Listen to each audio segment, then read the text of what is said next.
Hi, everybody. Good morning. This is the last week of 2022. I guess there are many out there who are saying, man, I've got to wait for it to be over. Maybe others are saying, not so much. Maybe they're saying, hey, this hasn't been too bad this year. We've had a few challenges, but we're okay. But I want to welcome you to our last week of devotionals before we close out this year. I want to take you to another aspect of what it means to stand. This will be the last in our series of what it means to stand. We've been talking about standing in, standing on, standing with, standing together, standing strongly. We've been talking about so many different aspects of what it means to stand. But as we close the year, I want to invite you this next week to join me in standing in awe. We stand in awe of God. And there are different aspects of this standing in awe, different reasons that we should do this.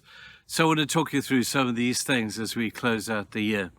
First of all, today I want to talk about standing in awe when you don't understand. When you don't understand for the things that have happened, maybe good, indifferent, bad. You just don't understand why bad things happen to good people. You don't understand what you think that you may have done wrong to deserve what you got. And we just don't understand. And it's so interesting that when people ask God to explain himself, very often, most often, there's no reply. There's no answer to those things. All we have to do when we don't understand, first of all, is to stand in awe. Stand in awe of God. He's God. He doesn't have to answer to you. He doesn't have to answer your questions as to why and how and when and what. He is God. And no matter whether he answers our prayers or doesn't answer them the way we want him to answer him, he's still God. He's still on his throne, and we still stand in awe of him. I have a couple of examples for you that I'll do today and maybe tomorrow as well. But the one that primarily comes to mind is Job. We used his example last week, didn't we? Job had so many things that he didn't understand. Here he was, living his best life. And all of a sudden, everything fell apart. Lost his kids, lost his business, lost his health, lost everything. And who can blame him for saying, what did I do? I don't understand this. I don't understand what God's trying to do to me. I don't understand why my kids had to die. I don't understand all these things. I just don't understand. And so during the whole book, he brings his complaints and he brings his observations to his friends. And the one of his friends, Bildad, I think his name was, gave him some pearl of truth. He said to him, basically, when you don't understand, just stand in awe. Chapter 25, you'll find it there. Just stand in awe when you don't understand. Now, that's good advice. That's good spiritual counsel. Don't try and make something of everything, because you're never going to do it. And then we get arrogant and we lay this at God's door, thinking maybe he's to blame. He must answer for himself. Oh, my word. People are arrogant, are we?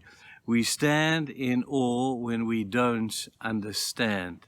And Job is a perfect example of what that means. I also think of that verse in Ecclesiastes chapter 5, verse 7. It says this, much dreaming and many words are meaningless, says Solomon. Just stand in awe of God.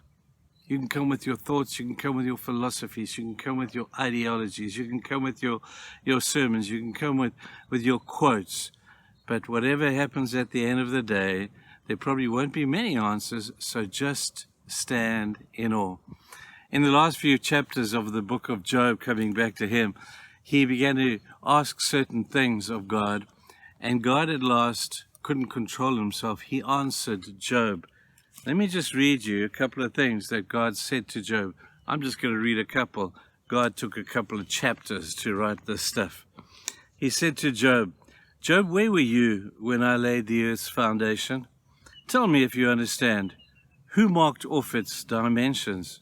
Surely you know. Who stretched the measure line across it? On what were its footings set?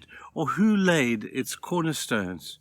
While the morning stars sang together and all the angels shouted for joy, who shut up the sea behind doors when it burst forth from the womb? And when I made the clouds its garments and wrapped it in thick darkness, when I fixed limits for it and set its doors and bars in place, when I said, this far you may come and no further. Where were you, Job? Can you understand the beautiful Pleiades? Can you loose the cords of Orion?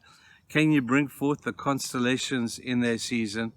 What is the way to the abode of light? And there, where does darkness reside? Can you take them to their places? And God just goes on and on and on, asking Job to answer these questions. And Job is saying, I don't know, I don't know, I don't know, I don't know. And God's looking at Job saying, you don't know much, do you? And Job said, well, I'd like to know more. And God said, well, that's not the point. You don't know much. You don't even know where these things happen. How are you possibly going to understand the will and the mind of a God who's way beyond your comprehension? Job, just stand in awe. And then I love Job's response in chapter 42. And then Job replied to the Lord after all of this had been happening. He said, I know that you can do all things. No plan of yours can be thwarted. Who asked, who is this that obscures my counsel without knowledge? Surely of these things I spoke, I do not understand. Therefore, basically saying, I will understand, not needing to understand, and I'll understand that I don't need to understand. I just stand in awe of you. In one of the other chapters after this explanation from God, or these questions from God, he says, Lord, I'm so embarrassed. Why didn't I ask those questions? Lord, I'm so embarrassed. I don't know what to do. I repent in sackcloth and ashes, and I will now stand in awe. I will zip my lip, I will shut up, and I will stand in awe of you. Well, there's a good starting point for us for this week, as we stand in awe of a God whose ways are beyond our ways, whose ways you will never totally fathom. Don't even try. Just stand in awe. That's a good idea. Let's do it. Cheers, guys. Bye.